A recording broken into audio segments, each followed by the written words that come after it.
So అది sir, మనం చాలాసార్లు చర్చించాము. మీరు కూడా ప్యానల్లో ఉన్నారు, మొయినుద్దీన్ గారు. సరే, మీరు ఎలాగూ కూడా కక్షపూరితమైనటువంటి కేసు, అసలైన లెక్కర్ కేసే ఆ, అది ఫ్యాబ్రికేటెడ్ అన్నప్పుడు ఇక దీన్ని మీరు కేర్ చేస్తారని ఎవరు అనుకోవటం లేదు. మీరు కూడా ఎన్నోసార్లు ఖండించారు. కాకపోతే ఇక్కడ ఏమంటున్నారంటే సిట్ వాళ్ళకే డబ్బులు ఆశ చూపించాడంట, లంచం చూపించాడంట సునీల్. ఆ, మరి వారు కూడా కావాలని ఆరోపణలు చేస్తున్నారు అనుకోవాలా? ప్రభుత్వం సిట్టు వారి చేత అలా చెప్పిస్తుంది అనుకోవాలా? ఇప్పుడే ప్రసాద్ గారు చెప్పారు, జర్నలిస్ట్ గారు, ఆయన చూసిన వాటిల్లో one of the best investigation so far SIT చాలా అద్భుతంగా చేస్తుంది అనిపిస్తుంది చెప్పేసి. యాక్చువల్గా సేమ్ ఫీలింగ్ నాది కూడా, నా అబ్జర్వేషన్ కూడా. ఎందుకంటే సార్ నీ అబ్జర్వేషన్ ఎవరికి కావాలంటే దానికి ఏం చేయలేదు, కానీ 1.5 year నుంచి మనం ఈ కంటిన్యూస్గా వీటి మీద డిబేట్ చేస్తున్నాం కాబట్టి. ఎందుకంటే నేను మొదటి రోజు నాకు రాజశేఖర్ బాబు గారు విజయవాడ కమిషనర్గా ఉన్నప్పుడు ఆయన పెద్దగా నాకు తెలియదు, ఆయన ట్రాక్ రికార్డ్ తెలియక ఇదేంటి ఇంత పెద్ద కేసు ఈయన కప్ చెప్పారేంటని చెప్పేసి నాకు ఒక నెగిటివ్ ఇంప్రెషన్తోనే నేను ఆ రోజు డిబేట్ చేసి, అంటే one of the my point అన్నాను. Very soon I mean realised that he is the most efficient police officers of all. దాన్ని సమర్థవంతంగా తీసుకెళ్తున్నాడని చెప్పేసి 1 year 1.5 year తర్వాత అర్థమవుతుంది. అందుగురించే కదా మీరు కూడా ఇండైరెక్ట్గా అక్నాలెడ్జ్ చేశారు, రాజశేఖర్ బాబు గారిని టార్గెట్ చేశారు కదా, ఆయన్ని కమిషనర్గా తప్పించాలని డిమాండ్ కూడా చేస్తున్నారు కదా. అఫ్కోర్స్ మీరు డిమాండ్ చేస్తున్నటువంటి అంశం గాదే సాయికృష్ణగా లాకప్ డెత్ అంశంలో ఆయనకి తెలియకుండా ఇదంతా జరగదని చెప్పేసి. బట్ కోర్ ఇన్నర్ ఇదేంటంటే ఈ సిట్లో హై ప్రొఫైల్ అరెస్టులు చేయగలిగినటువంటి స్థాయికి ఇన్వెస్టిగేషన్ని రాజశేఖర్ బాబు గారు ఉన్నారు కాబట్టి ఆయన్ని ఎలాగో ఒక అంశంలో కాస్త కార్నర్ చేయడానికి అవకాశం వచ్చింది కాబట్టి ఆయన్ని పొలిటికల్గా ఈ విధంగా కూడా ఈ మధ్య డిమాండ్ చేశారు. బట్ సో ఇక్కడ ఏంటంటే ఆ సిట్ని ముందుకు తీసుకెళ్లడంలో దీన్ని లీడ్ చేస్తున్నటువంటి వారి యొక్క శ్రమను కూడా మీరు కూడా పార్టీ పరంగా గుర్తించారు. గుడ్. ఆ పాయింట్లో రెండోది, అటువంటి సిట్కి ఏకంగా లంచం ఇవ్వటం మీరు ఎలా చూస్తారు? ఇవ్వచూపటం. సురేష్ సార్, మీకు 24 ప్యానల్ ప్రేక్షకులకు డిబేట్ ఉండే పెద్ద నమస్కారాలు సార్. మన భారతదేశంలో రాజకీయ పార్టీలు అధికారంలో ఉన్నప్పుడు ప్రతిపక్ష పార్టీలు బురద చల్ల ఒక సామాన్యమైన ఒక విషయం చెప్పింది. ఆనాడు 2G అని, కోల్ స్కామ్ అని, పెద్ద పెద్ద స్కాములు అని చెప్పి చాలా చిత్రంగా చేశారు. చివరికి ఏం మిగిలింది సార్? ఎవరైతే అలిగేషన్ చేశారో వాళ్ళ నిర్దోషాలను బయటకు పంపించేసే పరిస్థితి వచ్చేసింది. అరవింద్ కేజ్రీవాల్ గారి విషయంలో అదే జరిగింది. ప్రతి చోట ఇదే విషయం జరుగుతుంది. లిక్కర్ స్కామ్ లో ఏదైనా దోపిడీ జరిగింది, అవినీతి జరిగిందంటే చంద్రబాబు నాయుడు గారి సమయంలో జరిగింది. ఇక్కడ ప్రశ్నించవలసింది, విచారించవలసింది చంద్రబాబు నాయుడు గారిని సార్. 25,000 కోట్ల రూపాయలు, మీరు ఇక్కడ 3,500 కోట్ల రూపాయలు అంటున్నారు. ఇక్కడ విచారించవలసింది 25,000 కోట్ల రూపాయలు అవినీతి చేశారు చంద్రబాబు నాయుడు గారు విచారించాలి. ఆయన ఈరోజు ముఖ్యమంత్రి కూర్చొని ఉన్నారు. అది మన దౌర్భాగ్యం, అది మన రాష్ట్ర ప్రజలు చేస్తున్న దౌర్భాగ్యం సార్ ఇది. ఎందుకంటే మనం మాట్లాడడం అవినీతి గురించి మాట్లాడితే ఎవరు అవినీతి పరుడు? ఉదయం లేస్తే జగన్మోహన్ రెడ్డి గారి నాయకుడు ఈ రాష్ట్రానికి ముఖ్యమంత్రి కావడం భారత రాష్ట్ర ప్రజలు చేసుకునే పుణ్యమంట సార్ నేనైతే. ఎందుకంటే ఈ జగన్మోహన్ రెడ్డి గారి 5 సంవత్సరాల ప్రభుత్వ పరిపాలన చూసిన తర్వాత ఏ విధంగా ఉన్నదంటే, ఆయన పిల్లల ఒక తండ్రి లాగా, పెద్దలకు ఒక మనవడి లాగా, చిన్న వయసు వారికి ఒక అన్నలాగా, ఆయన కంటే పెద్దవారికి ఒక తమ్ముడి లాగా ఈ రాష్ట్రాన్ని పరిపాలించారు సార్. ఈ రాష్ట్ర అభివృద్ధి కోసం మీరు చూసుకోండి, ప్రతి విషయంలో అన్ని రంగాల్లో జగన్మోహన్ రెడ్డి గారు చేసిన సేవలు ఈ రాష్ట్ర ప్రజలు ఈ రోజు గ్రహిస్తున్నారు. ఈ రోజు ఈ సమయంలో ఈ డేట్ లో గ్రహిస్తున్నారు. అయ్యో తప్పు చేశామే, చంద్రబాబు నాయుడు గారు గెలిపించుకొని ఈవీఎంల ద్వారా అయితే ఆయన గెలిచింది సుఖమైతే ఈ ఈవీఎంల ద్వారా గెలిచింది ఎక్కువ సీట్ అన్నమాట. అది ప్రూఫ్ అవుతుంది. అయితే ఇక్కడ జరిగేది ఒకటే సార్, ఇక్కడ ఎటువంటి స్కామ్ జరగలేదు. పూర్తిగా నిష్పక్షపాతంగా ఏది జరిగినా కూడా ఒక పద్ధతి ప్రకారంగా ప్రభుత్వ కంట్రోల్లో జరిగింది. అంటే మీరు అంటున్నారు సార్, ఆ రోజు 16 రూపాయలు ఇస్తున్నారు, ఈ రోజు 34 రూపాయలు పెంచారు. అది ఎక్కడ ప్రతి ఒక్క విషయము, ప్రతి బాటల్ పైన క్యూఆర్ కోడ్ ఉంటుంది. ప్రతి బాటల్ ఎక్కడికి వెళ్తుంది, ఎంత రవాణా ఖర్చులు అనేది బయటికి వస్తాయి సార్. ఇప్పుడు అన్నారు ఇందులో స్కామ్ జరిగిందని.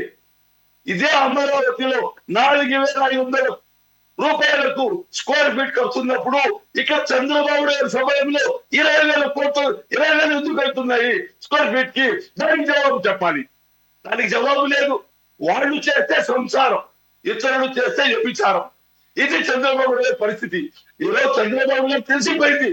ఒక్కసారి చంద్రబాబు నాయుడు గారు తన ఆరోగ్య పరిస్థితిని చూపించుకుంటే మంచిదని ఒక సలహా ఇస్తున్నారు.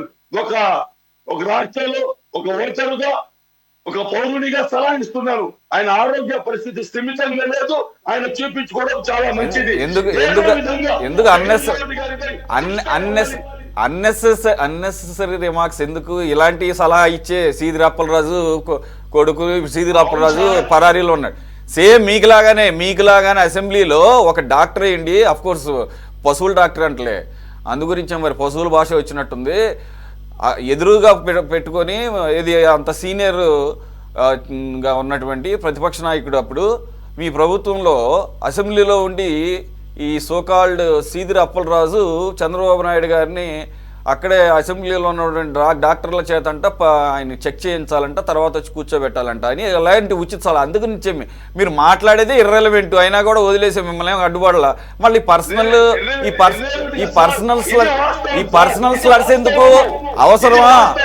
అవసరమా? ఆయన ఆరోగ్యం గురించి మీకెందుకు? ఆయన ఆరోగ్యంగా ఉన్నాడని అనేక సార్లు, ఒక్క నిమిషం ఆగండి, ఆయన చాలా ఆరోగ్యంగా ఉన్నాడని అనేక సార్లు ప్రూవ్ చేసుకున్నాడు. మొన్న మధ్య యోగా కూడా చేసుకొని మనం కిందకు వంగి కొబ్బరికాయ కొట్టలేము, మనం కింద కూర్చోవాలనుకుంటే పంచి కట్టుకొని నలుగురు కూర్చోబెట్టాలా, నలుగురు లాగాలి. అందుగురించే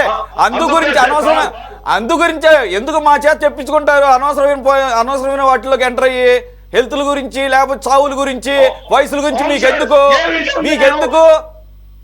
52 ఏళ్ళ కుర్రోడు కదా, 52 ఏళ్ళ కుర్రోడు చేసిన ఘనకార్యాలు మాట్లాడండి. 52 ఏళ్ళ కుర్రోడు చేసిన ఘనకార్యాల గురించి మాట్లాడండి. అవును సార్, మీరు చెప్పింది వాస్తవం. ఘనకార్యాల గురించి మాట్లాడారు. మరి ఎందుకు ఆరోగ్యాల గురించి మాట్లాడతారు? ఆరోగ్యాల గురించి, చావుల గురించి ఎందుకు మాట్లాడతారు మీరు? వినండి సార్, సురేష్ సార్ వినండి ఒక మాట. మీరు చంద్రబాబు నాయుడు మీటింగ్ వెళ్తే అక్కడ చేసే అభివృద్ధి గురించి మాట్లాడండి. అవే మాట్లాడు. మీరు చూడు ఎందుకు మాట్లాడతారు సార్? ఆయన మాట్లాడద్దు. మేము తప్ప మేము చేస్తారా? తిట్టండి, అదే తిట్టండి. మరో నాగార్జున యాదవ్ అవ్వాలనుకుంటున్నారు ఏంటి? నా డిబేట్ వేదికగా మీరు మరో నాగార్జున యాదవ్ అవ్వాలనుకుంటున్నారండి? అవకాశం ఎవరు? ఇదేం సాక్షి ఛానల్ కాదు, ఎంకరేజ్ చేస్తా కూర్చోడానికి. ఇదేం సాక్షి ఛానల్ కాదు ఎంకరేజ్ చేయడానికి. అటువంటి పర్సనల్ అటాక్ మీరు ఒక నిమిషం మీరు మాట్లాడినంత సేపు అవన్నీ వాస్తవ దూరాలైన కానీ నేను ఆపలేదు. ఎందుకు ఇప్పుడు చెప్పండి. కేసుకి 11 రూపాయల నుంచి ఒకేసారి 34 రూపాయలు పెంచుతాడు ఎక్కడన్నా విన్నారా? అలాగే కలెక్టర్ చేతిలో ఉన్నటువంటి అధికారాన్ని కట్టబెట్టేటటువంటి ఈ టెండర్లని తీసుకెళ్లి సెంట్రలైజ్డ్గా ఎందుకు ఇచ్చారు? అలాగే ఈరోజు ఈ సోకాల్డ్ సునీల్ అన్న అతను ఏకంగా సిట్ అధికారులకి లంచం చూపాల్సినటువంటి అవసరం ఎందుకు వచ్చింది నువ్వు తప్పు చేయకపోతే? వీటికి ఆన్సర్ చేయండి సార్. ప్రూఫ్ అయిందా? కోర్టులో ప్రూఫ్ చేశారా?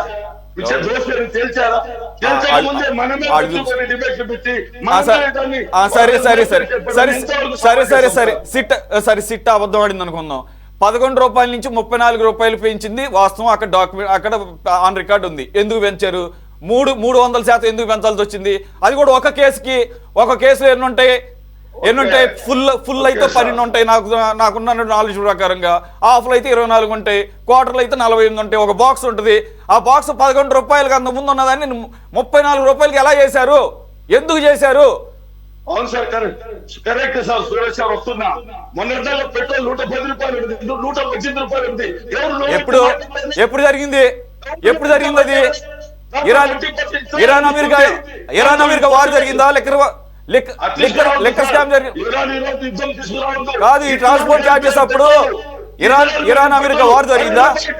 ఇరాన్ అమెరికా వార్ జరిగిందని ముందే పెంచుకున్నారా? 2 సంవత్సరాల తర్వాత యుద్ధం జరుగుతుందని, లేకపోతే రవాణా చార్జ్ అదే పెట్రోల్ డీజిల్ రేటు పెరుగుతాయని ముందే ఆలోచించుకొని 2.5 సంవత్సరాల ముందే పెంచుకున్నారు మీరు. చంద్రబాబు గారు ఏమని చెప్పారు సార్? నేను వస్తే తమ్ముళ్ళు పెట్రోల్ తగ్గిస్తానని. నేను అడిగింది ఏంటి మీరు చెప్పేదేంటి? 11 రూపాయల నుంచి 11 రూపాయల కేసుని 34 రూపాయలకి ఎవరు ఎందుకు పెంచారు? ఎవరు జేబులు నింపడానికి పెంచారు? ప్రజల జేబుల్ని ఖాళీ చేసి ఎవరు జేబులు నింపడానికి పెంచారు అంటున్నా.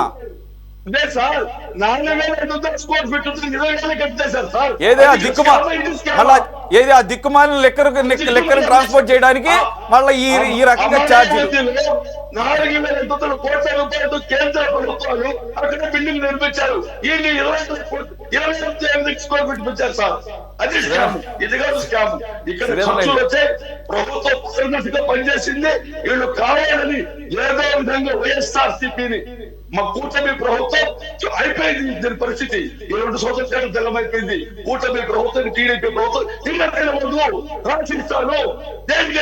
అది ఓకే. అది మీరు పొలిటికల్ ఏదైనా మాట్లాడుకోండి. పొలిటికల్ గా వాళ్ళ అడ్మినిస్ట్రేషన్ ఫెయిల్ అయిందని మీరు 100 మాట్లాడుకోండి, కానీ పాయింట్ దాన్ని మిక్స్ చేసుకోండి. ఈ రోజు జరుగుతున్న అన్యాయం సార్. సురేష్ సార్, మీరు చదువుకునే వాళ్ళు, మీకు విదేశాలు తిరిగిన వాళ్ళు, మీకు చెప్పాల్సిన అవసరం లేదు సార్. మీరు చాలా తెలివిగల వాళ్ళు, మీకు అన్ని తెలుసు. అయితే ఇక్కడ జరిగే విషయాలు ఏంటంటే ఇది కేవలము రాజకీయంగా వైఎస్ఆర్సీపీ పైన బురద చల్లడమే. పైన కానీ పైన కానీ ఎవరి పైన చేసినా కూడా వీళ్ళందరూ తిప్పుకొచ్చి చివరికి జగన్మోహన్ రెడ్డి గారికి తెలుస్తారు. నేనది ఏంటంటే ఇదే కేసులు చంద్రబాబు గారి నుంచి ఇన్వెస్టిగేట్ చేయండి. 25,000 కోట్ల రూపాయలు ఏ విధంగా దాని మీద ఇన్వెస్ట్ బయటికి వస్తాయి.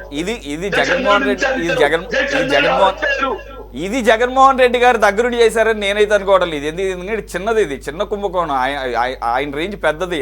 అది ఆయన కనుసన్నల్లో అది జరిగిందని అది అంటున్నారు తప్ప నేను ఎవరు అంటలేదు. జగన్మోహన్ రెడ్డి పేదల మనిషి సార్, పేద ప్రజల కోసం కృషి చేసే మనిషి. జగన్మోహన్ రెడ్డి గారు ఉండబట్టే ఆ రోజు కోవిడ్ సమయంలో కూడా ఈ రాష్ట్ర ప్రజలు ఆదుకున్నారు. అదే చంద్రబాబు పేదల మనిషి ఊరికో ప్యాలెస్ లో ఉంటారు నాకు తెలియదు సార్. పేదల మనిషి ఊరికో ప్యాలెస్ లో ఉంటారు నాకు తెలియదు. పేదల మనిషి ఊరికో ప్యాలెస్, పేదలకు మాత్రం 1 సెంటులో ఇల్లు కట్టిస్తారని నాకు తెలియదు సార్. పేదల మనిషి అంటే కనీసంగా ఆడు ఏంటి బాత్రూమ్ కట్టే ప్లేస్ లో మొత్తం ఇల్లు పాది నివసించాలని చెప్పేసి ఎవరు సెంట్ ఇచ్చి దాంట్లో ఇల్లు కట్టుకోమన్నారు సార్. 2 సెంట్లు ఇచ్చారు సార్. 2 సెంట్లు పట్టణాలలో, 3 సెంట్లు కొన్ని చోట సెంట్ కూడా ఇచ్చారు. కొన్ని చోట సెంట్. ఓకే ఎందుకు ఆర్గ్యుమెంట్స్? ఒక్క నిమిషం సురేంద్ర నాయుడు గారు. ఓకే మాదైతే కాదు. సురేంద్ర నాయుడు గారు.